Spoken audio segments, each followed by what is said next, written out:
Bueno, miren, mientras empezamos, yo creo que la idea de Heather era más que una presentación que hiciéramos como una mesa redonda. Entonces les voy a dar la palabra primero a Aurora y luego a Gabriela, con la idea de hacer preguntas y de pues, tener la oportunidad de tener un diálogo alrededor de los temas del libro de Heather, a quien agradecemos la confianza de que pudiéramos presentarla en un día lluvioso y frío. Entonces, Aurora. Muy bien. Bueno, pues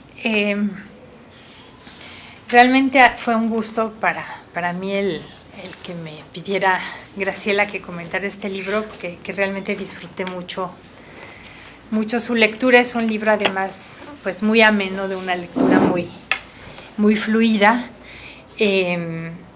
Y bueno, este libro que en español se llamaría Mujeres Trabajadoras, Empresarios y Revolución Mexicana, estudia la forma como se organizó una de las principales agroindustrias mexicanas, la del café, en la región de Córdoba, Veracruz, y la forma como sus trabajadores, que en este caso se componían principalmente de mujeres, las escogedoras de café de Córdoba, se organizaron para impulsar y defender sus derechos laborales y mejorar sus condiciones de vida.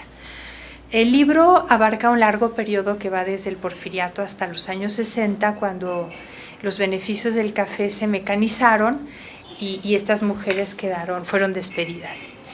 Si bien el libro se centra en Córdoba, realmente también toca de forma detallada y abundante otras regiones cafetaleras de Veracruz, en particular Orizaba, Jalapa y Coatepec, enriqueciendo el análisis mediante comparaciones frecuentes entre las diferentes zonas.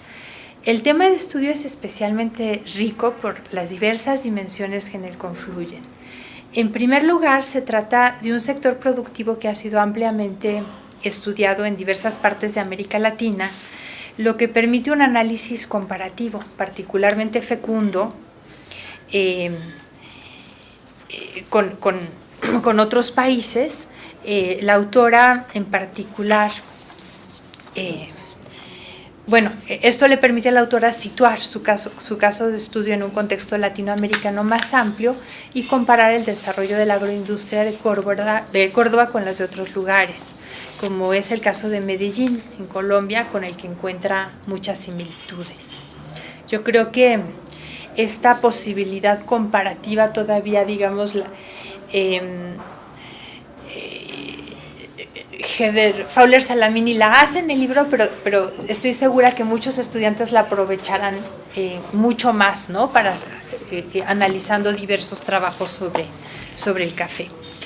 En segundo lugar, digamos, es especialmente rico porque se trata de una agroindustria que tuvo un lugar destacado en el comercio atlántico y en ese sentido pues forma parte de la historia atlántica. Y como tal reviste una especial importancia en el desarrollo del capitalismo y la globalización mundial, marcado por los auges y las depresiones en el precio del café de dimensiones internacionales y con fuertes consecuencias a nivel local, ¿no? Entonces esto también tiene una dimensión especial. Estos dos temas pues son especialmente trabajados en el primer capítulo del libro, en el que trata de las empresas cafetaleras y su evolución a lo largo de estos años. En tercer lugar, la región central de Veracruz y Córdoba jugaron un papel fundamental en el desarrollo del movimiento laboral en México. Se trata de una región en donde durante el Porfiriato el desarrollo económico, la modernización y los efectos de la globalización fueron especialmente marcados y en donde la organización laboral y la evolución social fueron también particularmente fuertes durante la Revolución y el periodo revolucionario. Entonces esto también hace en particular este tema del café, la cultura del café, el cultivo del café, más bien la cultura del café en Córdoba especialmente interesante. Finalmente, estudiar los beneficios del café abre una nueva dimensión al estudio del movimiento obrero en México, pues se trata de uno de los pocos sectores en donde la mayoría de los trabajadores eran mujeres. Esto permite abrir una ventana hacia una dimensión de género mediante la cual la autora explora las características particulares que otorgó a la organización laboral, a sus sindicatos, incluso a sus cacicazgos, el carácter femenino de la fuerza laboral. A su vez, el estudio permite explorar cuestiones más amplias sobre la evolución de las mujeres en México, la forma como eran percibidas, su autopercepción, las contradicciones entre las distintas dimensiones, entre las distintas esferas de lo que significaba ser una mujer trabajadora y la forma como estas contradicciones se pretendían y a veces se lograban resolver, así como la forma en que los espacios concebidos como femeninos se fueron ampliando o cerrando a lo largo de esta historia. Este libro es excepcional en muchos sentidos. En particular, quisiera destacar la gran diversidad y amplitud de las fuentes consultadas. Este trabajo refleja un cuidado minucioso y un análisis riguroso y acucioso de las mismas. Se trata de un trabajo que implicó explorar a fondo el Archivo Municipal de Orizaba y de Córdoba y Orizaba, el Estatal de Veracruz, el AGN, varios archivos particulares y una gran base de fuentes hemerográficas y bibliográficas, pero además, y creo que es sumamente importante, el utilizar entrevistas a trabajadoras, algunas que ya se habían realizado y otras hechas por la propia autora para redondear y completar la historia. El trabajo hecho con tan buen juicio de fuentes orales es un ejemplo magnífico sobre cómo utilizar con cautela esta importantísima fuente para la historia contemporánea. Asimismo, a lo largo del libro, la forma como la autora va reflexionando sobre los distintos trabajos sobre historia de género o historia del movimiento obrero otorga a este libro una dimensión teórica especialmente valiosa, ya que permite al lector hacer un recorrido por la historiografía de estos campos y las distintas posiciones sobre los temas particulares que se van argumentando, que realmente yo creo que a nivel, digamos, de docencia es muy rico, porque realmente te permite ir contrastando las distintas posiciones que se han tomado en la historiografía sobre los temas. En particular, para mí fue especialmente interesante el recorrido que se hace en este libro sobre el desarrollo de la organización laboral de las mujeres escogedoras de café en Córdoba. El libro, digamos, el ver este proceso de la organización laboral desde la perspectiva de las escogedoras de café en Córdoba, aporta piezas que hacían falta para una mejor comprensión del movimiento obrero, de la zona central de Veracruz en particular, pero también del país, porque esa zona fue especialmente importante para el movimiento obrero del país. Realmente, por ejemplo, en la narrativa que hace de 1915, 16, que yo la iba como uniendo a lo que yo he encontrado o encontré para Orizaba, y de repente era como, ¡ay, ya entendí! Porque entonces esto pasó así, o sea, como que realmente en esos archivos y en esos sindicatos ocurrieron cosas que ayudan mucho a entender procesos más grandes. En Córdoba, por ejemplo, fueron particularmente nítidas las disputas entre la Liga Campesina y la CROM, y eso permite comprender mejor lo que ocurre con estas dos organizaciones a un nivel más general, pero las batallas, dado que era el café un asunto un poco agrícola, ¿no? Entonces la Liga Campesina tuvo más injerencia. Además, Córdoba, pues, no eran unos sindicatos tan importantes ni tan capturados por la CROM, entonces eran como una posible, era posible capturarlos, entonces reflejan mucho mejor estas batallas que el estudiar esto en otros sindicatos. Pero tal vez lo más fascinante que me resultó de su lectura fue el ver cómo las mujeres de Córdoba fueron logrando organizarse para alcanzar mejoras en su trabajo y en su vida, adaptándose al entorno cambiante y aprovechando a su favor los espacios que las nuevas reglas del juego les iban ofreciendo. El trabajo muestra también de forma muy clara cómo determinadas reglas del juego, en particular aquellas que generó la Ley Federal del Trabajo de 1931, favorecían la creación de cacicazgos y formas de operar la organización obrera indistintamente del género de los agremiados, ¿no? Estas reglas del close shop, el que no puedan, el que se pueda despedir a los que no pertenecen a un sindicato, como los instrumentos de poder que otorga la Ley Federal del Trabajo a los líderes gremiales y también la manera como le quita fuerza a la base laboral, realmente es como, digamos que en este trabajo me quedó muy claro que es una cosa más estructural que particular a un determinado personaje o a un determinado sindicato. Y en este caso de las escogedoras de café en Veracruz, pues me resultó así, ¿no? Como que finalmente sí hay ciertas características femeninas, digamos, recurren mucho menos a la violencia que sus, digamos, compañeros varones, pero realmente la forma de conseguir el poder y conservarlo a lo largo de muchos años, pues es muy similar. El trabajo desmiente de forma contundente ideas muy difundidas sobre el papel de las mujeres en la revolución y en el movimiento obrero, incluso como agentes de poder, ¿no? Hay un capítulo dedicado a las cacicas, ¿no? Que realmente es muy interesante porque rompe con muchas ideas que normalmente se tienen respecto a la manera de organizarse y de manejar el poder de las mujeres. Finalmente, este libro nos abre una ventana excepcionalmente rica para entender el difícil proceso que permitió ir abriendo espacios físicos, culturales, políticos, económicos y psicológicos para que la mujer vaya alcanzando un lugar más equitativo en la sociedad.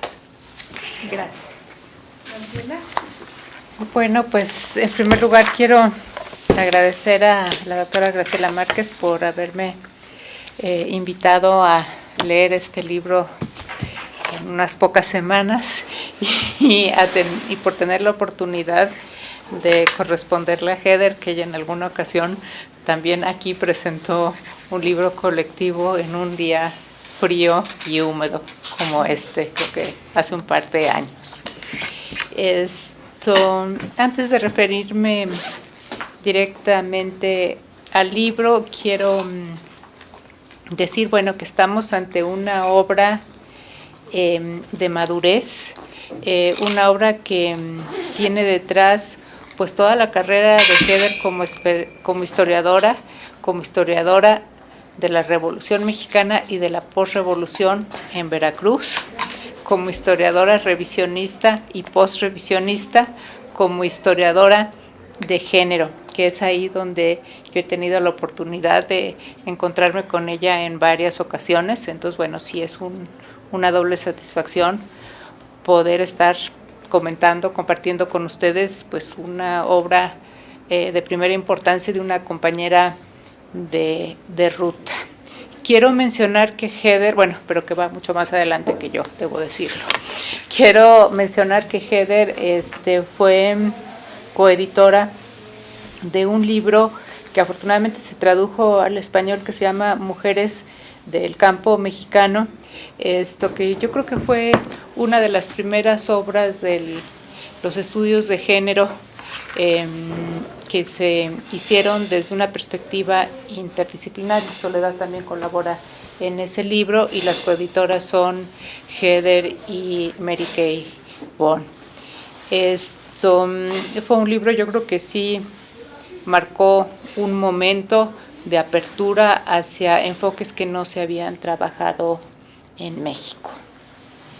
Les voy a compartir mis apresuradas notas de lectura sobre los temas que más me interesaron al leer el libro de Heather. Coincido en muchos puntos con Aurora, que también es una especialista en la historia de la Revolución Mexicana en Veracruz, nada más que ella es de Orizaba y ella es de Córdoba, y que aquí tenemos su libro, que ese todavía no he tenido oportunidad de leerlo, pero pronto lo atacaré. Mis reflexiones, mis notas de lectura tienen que ver mucho con el trabajo que hago en clase, una clase de historia de género. Entonces voy a hacer un tanto una relación con algunas discusiones historiográficas en las que Heather entra de manera firme, contundente, pero discreta, como es ella, ¿no? O sea, ella no confronta, no enfrenta, pero sí está tomando una posición muy documentada y muy pensada. Desde el principio, Heather nos anuncia que se trata de una historia desde abajo, de las trabajadoras, de las obreras de la agroindustria del café en Córdoba. Historia desde abajo, la podemos poner entre comillas, que nos remite a Hobsbawm, que nos remite a Thompson. Vi que Hobsbawm no está citado, pero Heather también es una lectora de Hobsbawm, y hasta colabora en una obra sobre lecturas de Hobsbawm desde México, creo que se llama así, o desde Mexicanistas y Hobsbawm. Y también el que sí está citado es E.P. Thompson, con la formación histórica de la clase obrera en Inglaterra. ¿Por qué me detengo en esto? Porque esta obra clásica hay mujeres que están presentes en ese relato. Hay varias mujeres a lo largo de los 3 volúmenes de la edición en español. Entonces, cuando yo leí la primera vez, dije, ay, qué bueno, pues aquí ya hay una presencia de mujeres.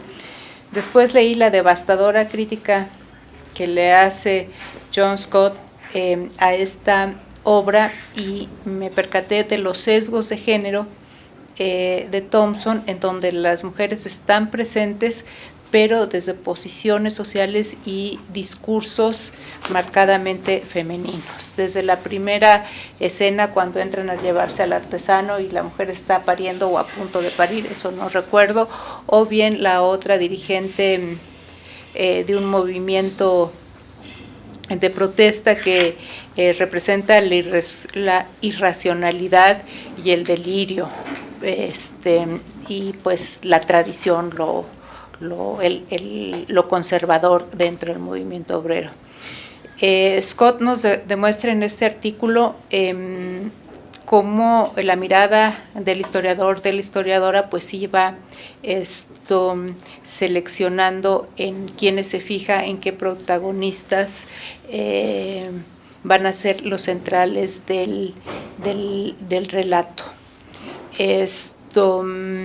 Y aquí Heather tiene en el centro de su historia a las escogedoras de café, antes llamadas desmanchadoras de café, que son las protagonistas centrales.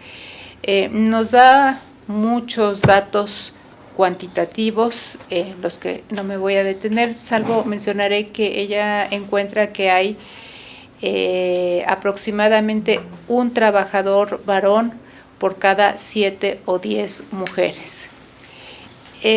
Pero su enfoque de género, como yo lo entiendo, no se debe solamente a la presencia mayoritaria de las mujeres, sino a que no se explica cómo es el centro de trabajo, el taller, ¿sí se llama taller? ¿Dónde están las workshops? El taller está moldeado por normas culturales de género, que por ejemplo, entre otros elementos, colocan a los trabajadores en posiciones más calificadas y mejor pagadas.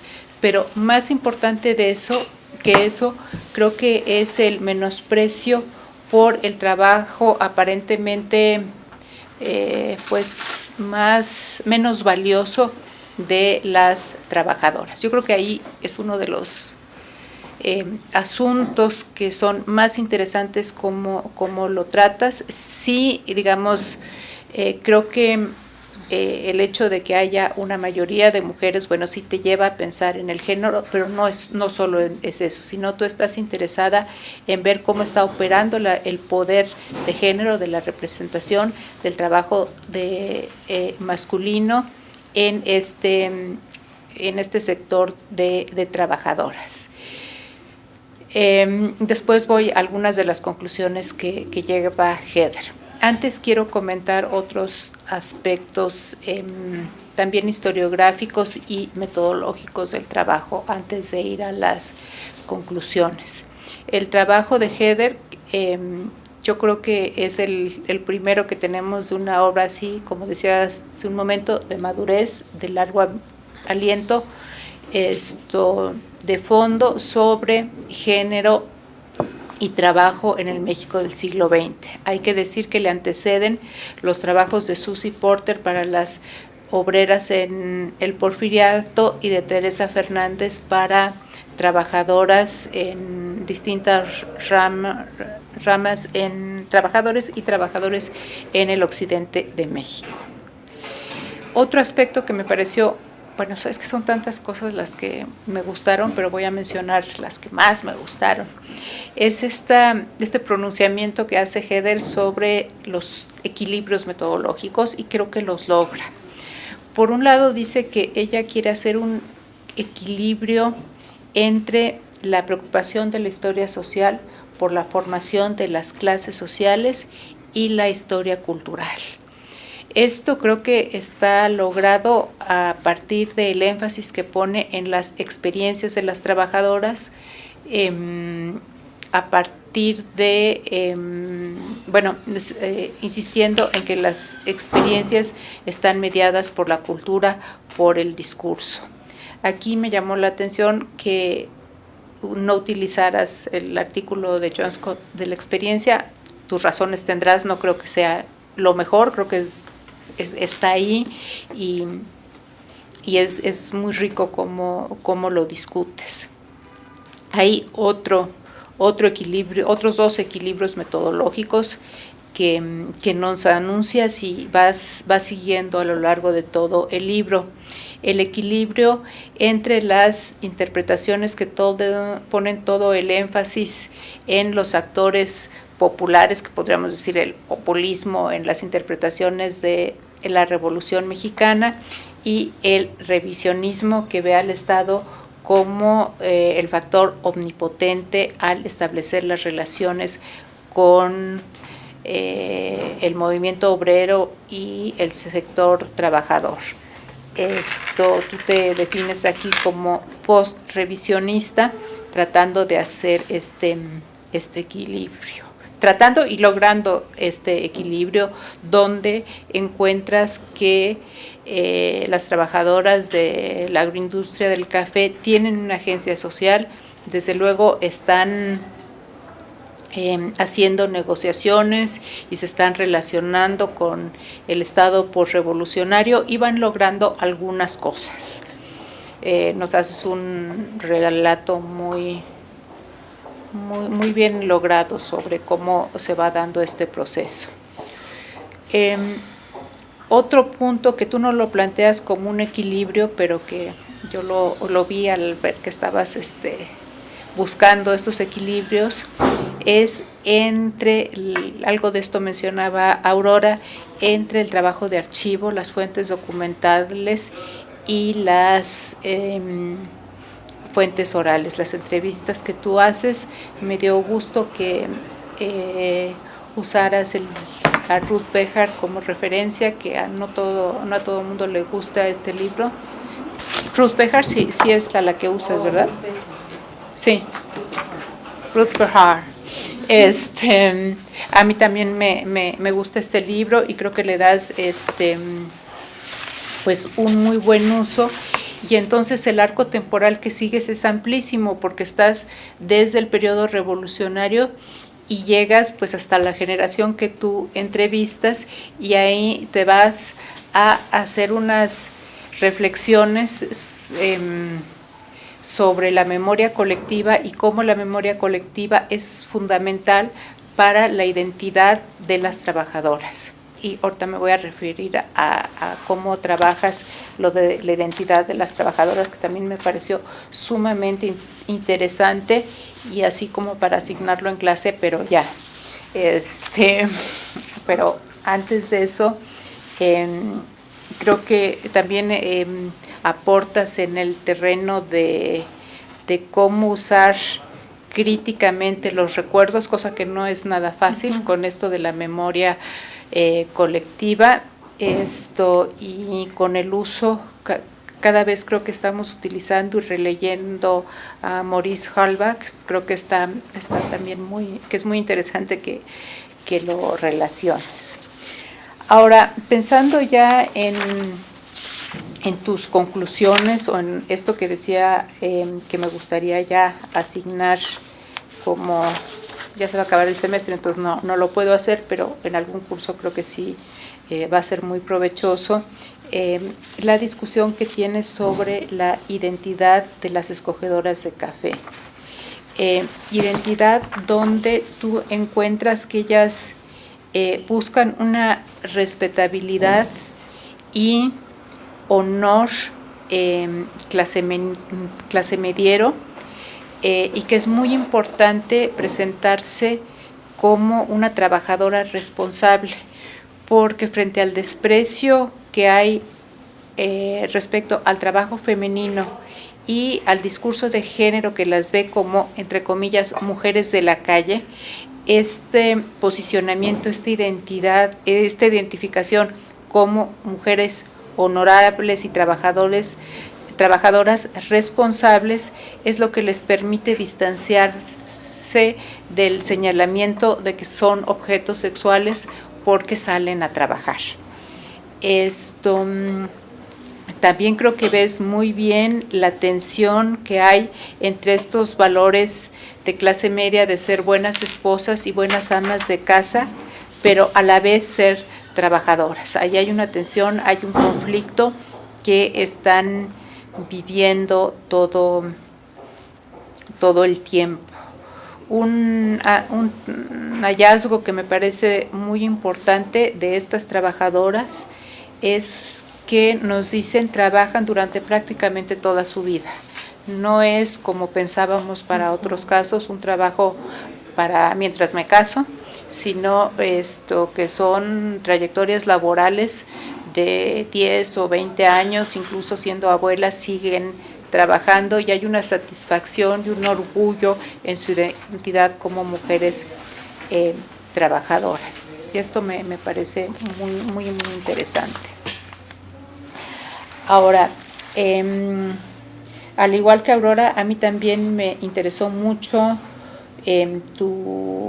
la parte que dedicas al cacicazgo de las mujeres, a estas trabajadoras que se vuelven dirigentes de otras trabajadoras, representantes, y que están ejerciendo el poder, están negociando, están ofreciendo favores, están manipulando. Y digo que es un tema muy importante porque el asunto de si las mujeres ejercen el poder de la misma manera que los hombres o si hay una manera particular y mejor como las mujeres ejercen los cargos públicos y el poder político, pues es una discusión vigente. Ya se ha vuelto casi un lugar común decir, no, es que las mujeres son mejores, son más limpias, van a hacer un mejor uso del poder. Yo soy de las que piensa que eso no es cierto, pero aquí tú me demuestras lo contrario, que ellas no recurren a la violencia como sus contrapartes masculinas, que sí hacen un mayor uso de la violencia. Yo ahí eso lo dejo como un tema para profundizar, porque quizá no se deba a que se trate de trabajadores o de trabajadores mujeres o de trabajadores hombres, sino que puede haber otros elementos, otras variables que nos ayuden a explicar esto. Creo que el poder se ejerce de mala manera, independientemente de la identidad de género. Ese es mi punto de vista y tú me lo moviste con esto.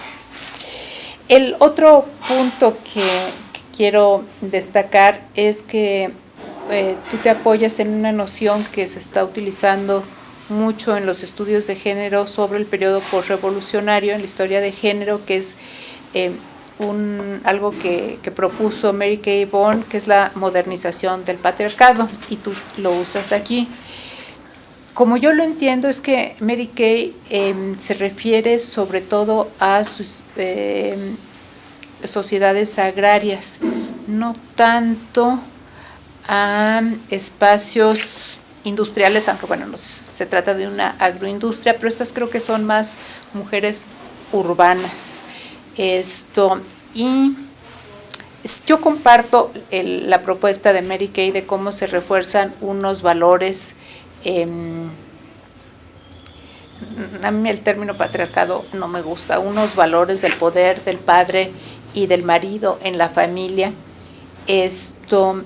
Y creo que también sucede en el caso del mundo del trabajo, pero de manera distinta. Esto creo que da, y me gustaría escucharte qué piensas de esto, si hay más, hasta dónde la Ley Federal del Trabajo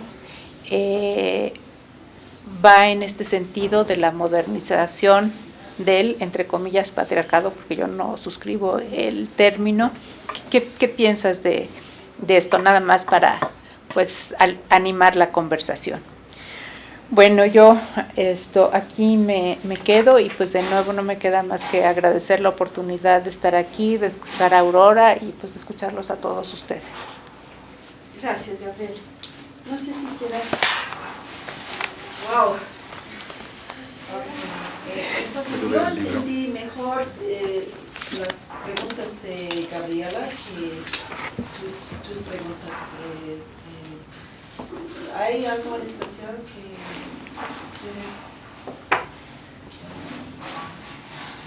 Pues yo creo que esta parte, yo como que no lo hice así en términos de preguntas, como que... sí, pero esta parte de la Ley Federal de Archivos, digo... bueno. de la Ley Federal del Trabajo, sí. Y de la Ley Federal del Trabajo y su impacto en, digamos, como qué tan... Yo como Gabriela igual pienso que, digamos, como veo menos diferencias entre estas cacicas y los hombres caciques, se me hace que es algo que básicamente la Ley Federal del Trabajo generaba, como sus reglas del juego, ¿no? Así, y algo que además era conveniente para el poder, tanto de los empresarios como del gobierno. Y las diferencias, pues, digamos, sí en algunos, pues obviamente no mandan matar a las mujeres que se van como lo hacían los hombres, pero pues sí, cuando se confrontan con otros sindicatos también hay mucha violencia, ¿no? Sí. Bueno, entonces tal vez también en esa pregunta yo creo que sería interesante. Bueno, posiblemente estoy forzando un poco diferencia, posiblemente. Yo trato de hacer un análisis del cacicazgo, empezando con sus características que siempre están puestos dentro de una esfera masculina. Y yo estoy tratando de, en un sentido, decir que, bueno, hay cacicazgos femeninos. Esa es una cosa que estoy tratando de hacer.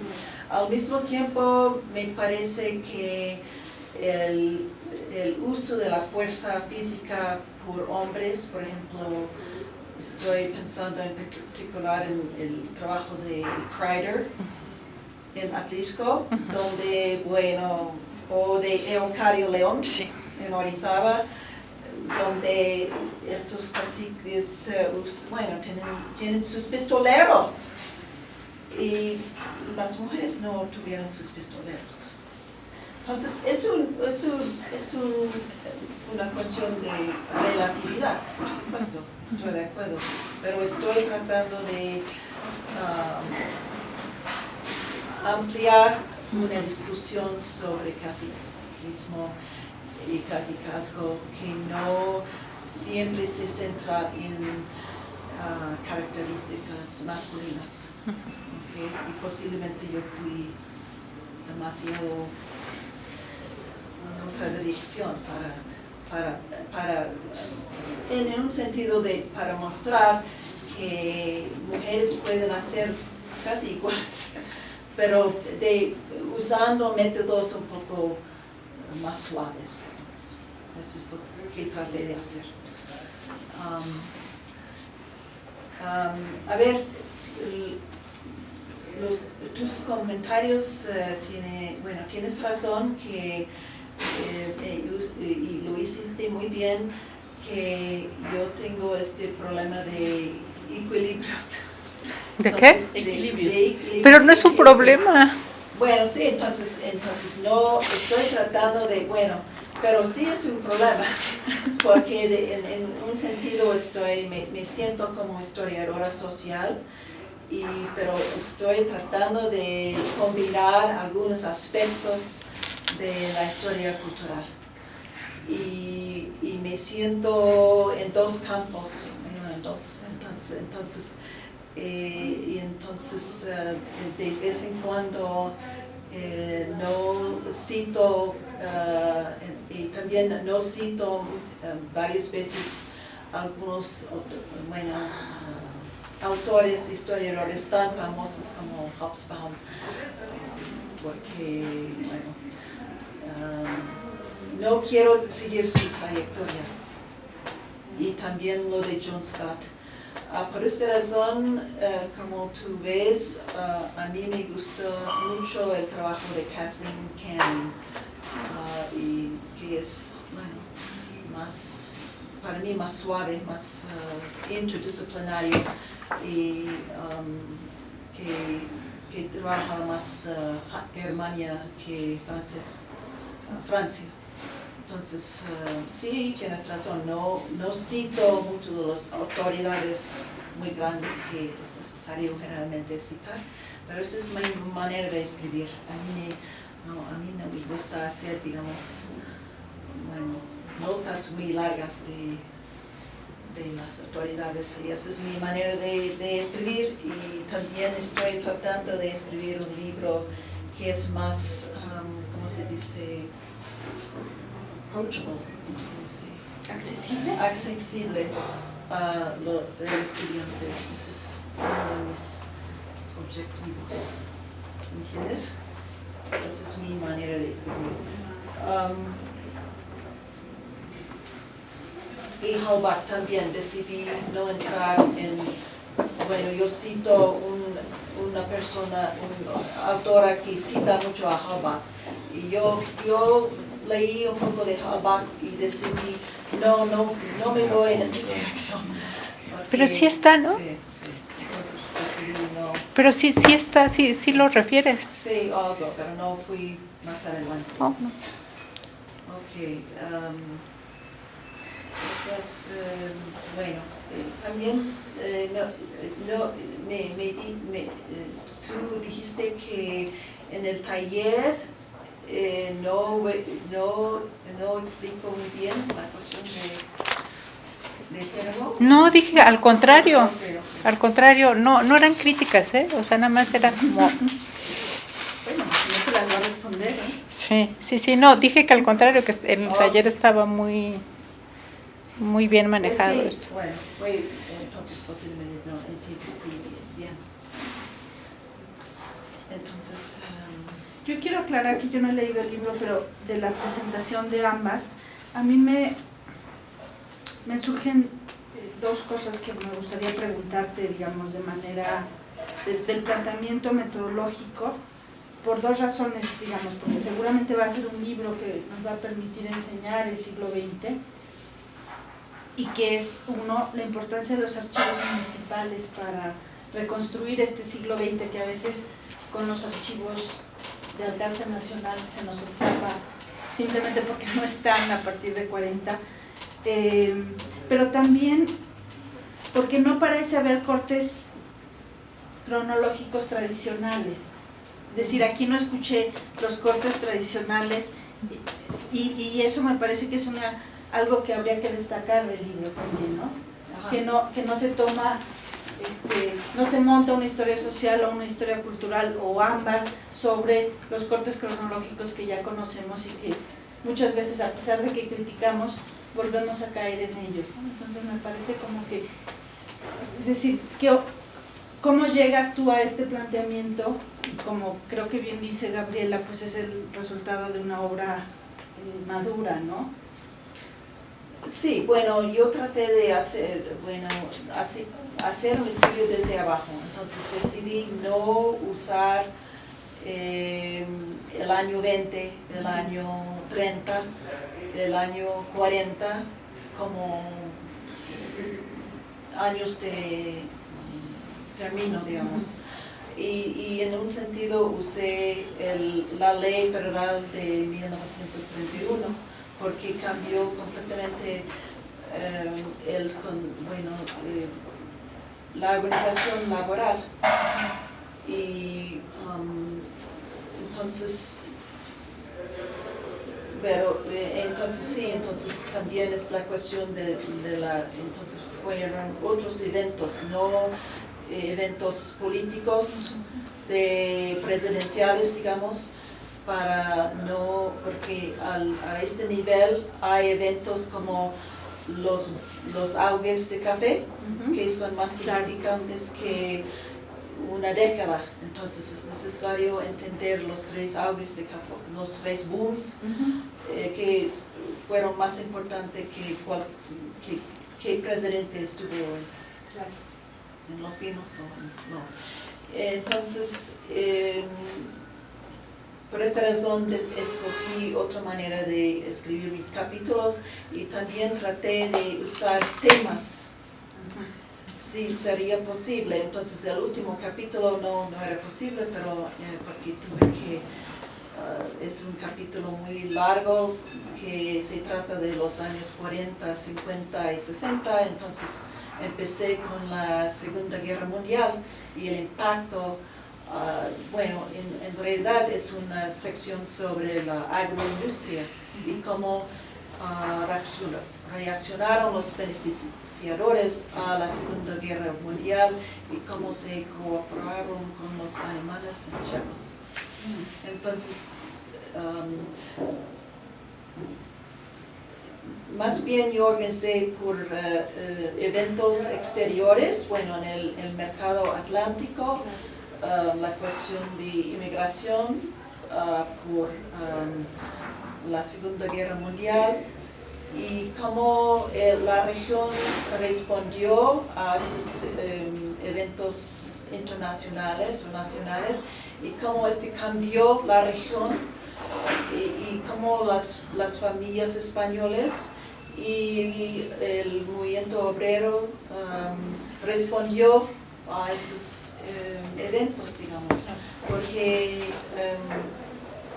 lo que para mí es muy importante, como la región de Córdoba surgió como un centro nacional en la agroindustria cafetalera y las familias españolas llegaron hasta Chiapas y esa es una historia desconocida completamente porque siempre se dicen Chiapas, Chiapas, Chiapas, Chiapas y no era así hasta los años 50. ¿Sí? Heather, una pregunta. Mira, yo veo que ahí terminas en 1965, ¿no? Más bien con la liquidación de las mujeres. Y del tipo de trabajo, ¿no? La mecanización de los beneficios en Córdoba. Y entonces es un estudio de las mujeres, sobre todo trabajadoras, aunque también hay, no sé si cubres mujeres empresarias, esa sería una primera pregunta, porque el título dice entrepreneurs también, ¿no? La segunda cosa es, que es como el papel, por lo que veo por los comentarios, de las mujeres en lo que podría llamarse export economy, aunque no es Claro que totalmente sí. para economía Claro de que exportación, porque todo el café me imagino que no iba para exportación. Entonces es una segunda pregunta, ¿qué importancia tiene el export economy en esto? ¿O se vuelca luego más hacia adentro en la producción de café? Bueno, tengo- Y luego la tercera cosa es, a mí me llama la atención porque no conocía estudios sobre papel de las mujeres en export economies, ¿no? O sea, no he visto mucho de eso. Cuando hay los trabajos sobre Brasil, no he visto que se habla de eso. Ciertamente en Argentina no. Y no sé cuáles otros. Puede haber, ¿no? Sin duda hay, pero no conozco. En todo caso, es una manera de ver la cosa. Pero Córdoba es un poco especial. Toda esa zona tiene una historia previa que no tiene que ver con 1870, sino es pre-1840 y 20. O sea, desde 1760 hasta 1820 es una zona que también es de especialización de producción, pero era tabaco, ¿no? Yo no sé si hay estudios. Hay estudios sobre la fábrica de tabaco en la Ciudad de México y las trabajadoras acá. Pero yo no sé si hay estudios sobre las trabajadoras o las mujeres en el campo entre 1760 y 1820, porque en el tabaco siempre había. En la fábrica de tabacos aquí en la Ciudad de México sí, la mitad eran mujeres, y eran 4,000 y pico, ¿no? Así que, y además organizaron guarderías y todo, entonces era un grupo muy interesante. ¿Cómo vinculas tu estudio con los trabajos o con el posible campo de estudio de las mujeres antes de economías de exportación, por ejemplo, en esa zona u otras? Ok, esas como 3 preguntas y perdí la primera, pero voy. Ok, sobre el tabaco, entonces, 2 puntos. Mi próximo proyecto son las tabacaderas. ¿Ah, sí? Tabacas. No me digas. Bueno, posiblemente. Entonces sí tienes razón. Entonces sí tienes, bueno, es que han estudiado tabaco aquí en el DF. Hay estudios sobre las mujeres en la industria tabacalera. Desde el estudio desde la colonia, Sí, como tú sabes. Sí. Y hay Susie Porter y Carmen Ramos han estudiado un poco el siglo XX, pero no hay nada sobre Veracruz. Y entonces estuve en Veracruz la semana pasada y Pepe González me dijo, bueno, necesitas estudiar tabaqueras. Entonces sí, posiblemente me voy para allá y desde al principio de mi proyecto, hace 15 años, empecé de recoger algunos datos sobre ellas, pero me faltan muchos. Sí, pero tienes razón. Ok, ¿cuál es la interrelación entre la industria tabaquera y café? Eso es bastante interesante y en el primer capítulo hablo en términos muy generales sobre el cambio en la economía cordobesa entre la colonia y el siglo XX, porque antes era, bueno, una economía azucarera, por supuesto, y después de la independencia, bueno, entró el tabaco, si me acuerdo bien, en el siglo XVIII, al final del siglo XXVIII, pero surgió la economía tabaquera después de la independencia y los precios subieron y entonces hubo un auge de tabaco, si me acuerdo bien, en los 70. No sé. 1870, más o menos. ¿Sí sabes más Siglo que yo? XVIII lo conozco, pero es el 10. Creo que es 70. Ok, entonces sí, se fueron a plantear su tabaco, los rancheros y bueno, porque bajó el precio de azúcar con la entrada de azúcar del Caribe Entonces empezaron otra vez con tabaco, pero y más o menos en la década de los 70s, bajó el precio del tabaco y cambiaron al café. Entonces hay Sustitución sucesiva. y también y el café se puede cultivar en las colinas. El azúcar está abajo y en las colinas se puede cultivar el café. Entonces se puede tener en Córdoba en especial, pero en Jalapa y Guatapec, azúcar y café y tabaco al mismo tiempo. Y también con el cultivo del café, tabaco y café, cambiaron la economía más bien a una economía que estaba dirigida al mercado doméstico, más bien, a una economía hacia el exterior. Y yo he estudiado las salidas de café. Yo encontré en el municipio del Archivo Municipal de Córdoba un año, no es un año muy bueno, pero es el año 32, 33, con todas las salidas del café por todo el año, por casa de exportación. Y en los cuadros aquí muestro que casi todo el café de Córdoba se fue a New York o Nueva Orleans. Casi nunca, y no entró en el mercado doméstico y muy poco se fue a Francia y Europa. Entonces, el mercado internacional influyó mucho en la exportación de café del Veracruz Central. También es igual por la región de Jalapa y Guatapec. Entonces, tenías otra pregunta que no recuerdo. Sobre empresarios. Eso es. No, es que no hay empresarios. Entonces, lo que voy a combinar tu pregunta con la tuya sobre los archivos. Entonces, los españoles que vinieron a Córdoba, como en otros lugares, no se quedaron fuera de la política. Tenían sus nexos, sus ligas entre la comunidad española.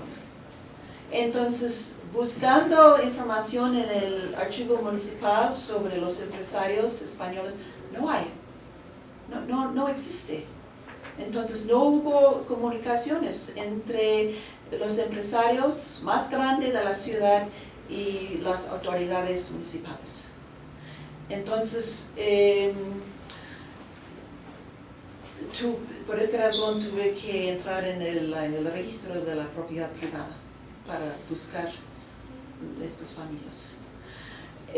Pero las personas que formaron las cinco casas de exportación más grandes eran hombres, patriarcas.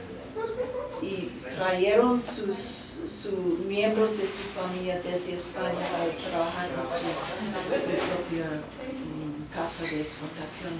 Y fue una compañía, fueron compañías patriarcales de un señor o 3 hermanos, y las mujeres no pudieron, no participaron en el comercio de ninguna manera hasta los años 40, donde las mujeres entraron en los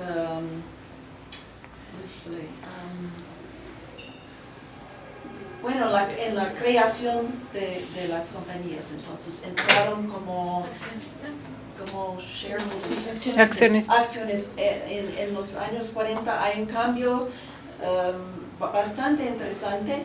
Entonces entraron como accionistas las esposas y hijas de las patriarcas. Que no le gusta Gabriel.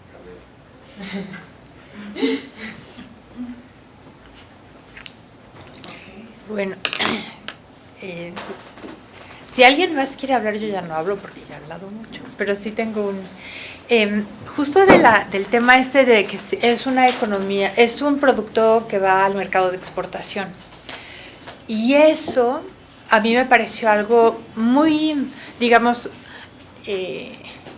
como entre lo que yo veo que pasa en la industria textil de Orizaba y lo que pasa en esta agroindustria cafetalera, eso es algo que marca una diferencia importante. Básicamente porque, bueno, en el café hay auges y hay momentos en que los precios están muy por abajo. Y de alguna manera cuando hay auges, eso permite que haya una cierta posibilidad de pagar más a las trabajadoras o de hacer ciertas concesiones. Pero cuando llegue el momento de la crisis, eso se acaba. Entonces, y finalmente están en un mercado en el que hay cierta intervención del gobierno, sobre todo en Brasil y en otros países, que de alguna manera hace que los precios se estabilicen un poco, pero en México realmente no hay una intervención muy fuerte. Y además esto para los años 60 pues es lo que finalmente esa intervención ya no funciona y o se modernizan o se modernizan.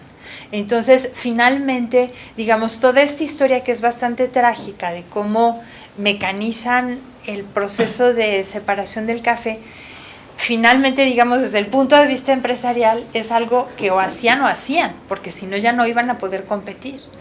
Y de alguna manera para las propias obreras pues eso era así, también lo entendieron. Lo que es interesante así en la comparación es que en ambas historias tienes, digamos, este movimiento obrero que logra pues ciertos logros importantes y en un caso sí se moderniza y eso se viene para abajo antes porque precisamente se quedan sin trabajo, pero en el otro caso también, porque no se moderniza y eventualmente truena, igual entran los textiles externos y también se acaba, ¿no? Entonces, al final, y es algo que para mí así como queda como algo que en realidad es uno de los grandes dilemas, pues, incluso del tiempo actual, que es en un mundo globalizado en el que tienes que competir con mano de obra muy barata en muchas partes del mundo, ¿cómo puedes tener ciertas condiciones laborales y ciertos niveles de vida pues más o menos decentes, ¿no? Es finalmente lo que, por más que hubiera una revolución, en ninguno de los dos casos acabó sirviendo, pues, digamos, teniendo una permanencia en el largo plazo. No sé tú cómo ves eso.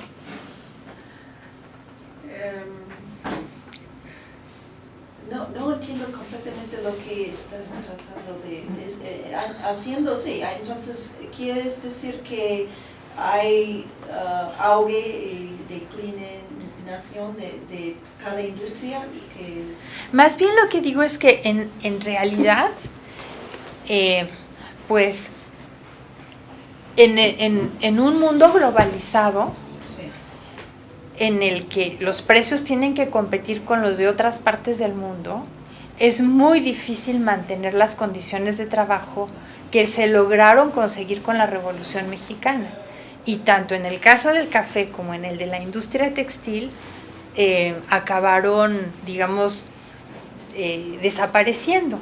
En un caso porque se modernizó y en el otro caso porque no se modernizó la industria. ¿Había muchas mujeres en el textil? En las mujeres no, en el textil había pocas mujeres, pero me refiero al trabajo en general. No, en general. Pero también depende de la región. Por ejemplo, en Guadalajara y Guanajuato había, en las industrias textiles más viejas, había más mujeres.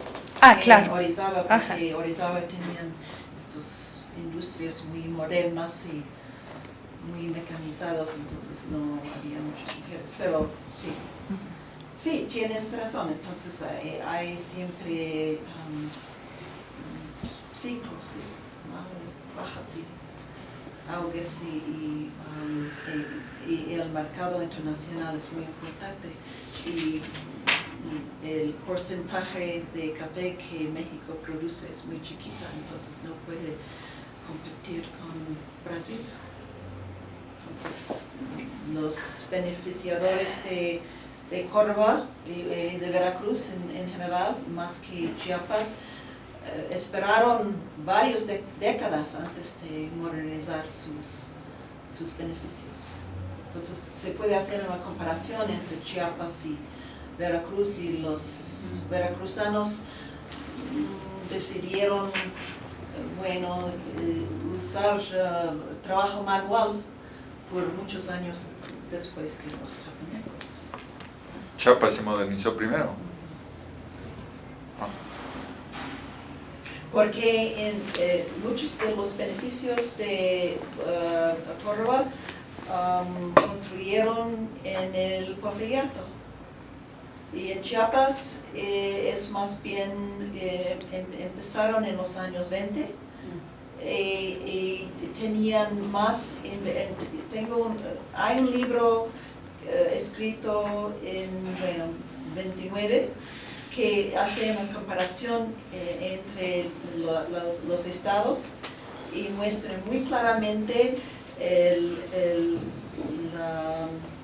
la capacidad de beneficiar café en Veracruz y Chiapas y el monto de inversión en Chiapas y Veracruz, y Chiapas estaba muy avanzado en el año 30. Aunque no estaba beneficiando más café que Veracruz, pero era más modernizado. Igual cantidad de mujeres.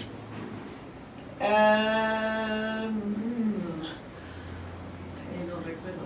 Entonces, Pero si era más modernizado. Creo que menos, si me acuerdo bien, porque empezaron inmediatamente de poner lo que hicieron en Colombia y Brasil, bandas muy grandes, y en Veracruz usaban una mesa como una máquina de coser con una banda chiquita por cada trabajadora individual. Entonces bandas enormes se ve en Brasil en los años 30 y en Colombia también, si me acuerdo bien. Entonces siempre es necesario hacer una comparación entre México y en particular Colombia. ¿Sí? Perdón, Gaby. No, yo ya hablé también, si hay tiempo después. Tengo una pregunta, no he leído el libro, pero ya lo quiero leer, pero me pregunto qué pasó después con estas mujeres, en el sentido de que ya tenían como toda esta profesionalización y entonces esta cuestión de su identidad, y que habían llegado a ser casicas, a tener puestos importantes, negociadoras, y aparte esta proporción tan impactante de 7 mujeres y solo un hombre, ¿no? ¿Qué pasa cuando salen de ahí? ¿Generan algún tipo de, no sé, en dónde incursionan ahora? Porque ya habían adquirido todo un bagaje durante pues más de 50 años, por lo que entiendo. Entonces, ¿en qué aprovechan ahora como todo este expertise que ya tienen en negociar y en tener puestos de poder y en estar al mando de otras mujeres? ¿Crean organizaciones, asociaciones, no sé? Aunque es una buena pregunta, es que sobre la cuestión del trabajo, no salió muy bien. No consiguieron en general trabajo industrial.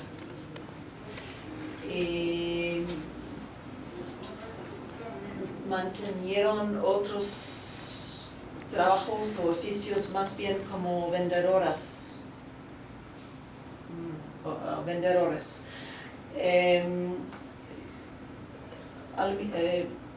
Al mismo tiempo, el sindicato de Córdoba, que era el más grande, el más rico. Siguió por al menos 10 años con un grupo de mujeres abajo de 2 casicas que todavía tenían sus reuniones, su banda de guerra, y yo puedo imaginarme cuotas del sindicato, porque yo llevo todavía sus actas hasta 75 o algo como así. Entonces, su cultura sindical continuó, pero sin trabajo. Como el ESME. Bueno, otra cosa que yo digo en conclusión es que los hijos de las líderes se fueron a escuelas profesionales. Son médicos, son abogados, son agrónomos. Entonces, el liderazgo sacó dinero suficiente para educar a sus hijos. En general, los hijos masculinos, no las hijas. A ver. Sí, es un poco trágica, en el sentido que las mujeres que, necesito decir que se murieron todos las líderes, entonces no pude entrevistar las líderes en Córdoba, y entrevisté algunos líderes en Coatepec, pero ya tenían 90 años y su memoria no estaba muy buena. Y en general estaban viviendo en condiciones muy pobres. Entonces, solamente lo que tenían era su memoria colectiva de sus experiencias del pasado en el sindicato. Este fue su manera de sobrevivir, con memorias, más bien. No capitalizaron todo ese poder político que en algún momento tuvo. Bueno, solamente algunos libros. Gaby. Una preguntita nada más, no es crítica. ¿Por qué decidiste no poner la palabra género en el título?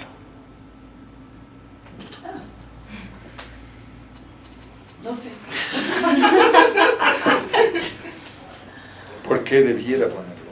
No, muchos yo no lo hago, pero... Es una buena pregunta, porque se ven en los títulos de los capítulos, género va siempre. Y porque está en el centro del análisis.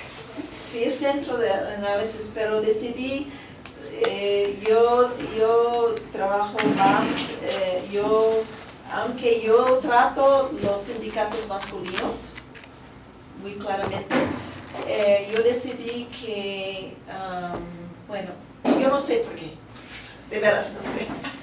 Está bien, nada más No, era... pero esa es una Pero pregunta. yo tampoco, yo tiendo a no usarla en los títulos porque luego asustas a los lectores. Quería saber tú por qué lo hacías.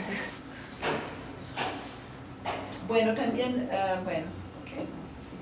también traté de, tienes razón, porque también traté de explicar género dentro de las familias de los empresarios. Y yo saqué un capítulo sobre los empresarios porque era muy largo el texto y posiblemente van a publicarlo, y hablo más sobre género en las familias que eran muy patriarcales. Pero tienes razón, ¿no? Yo no sé. Bueno, no sé si tengan más preguntas. Si no, pues agradecemos mucho a Heather sus respuestas, pero sobre todo su libro, ¿no? Y entonces, pues con esto terminamos la sesión de hoy y les anuncio la próxima sesión del seminario, un estudio institucional del ejército durante la Segunda República Española y la Guerra Civil, por Álvaro Laparra Pérez, que tendrá lugar el 26 de noviembre. Yo les mando el aviso. Gracias.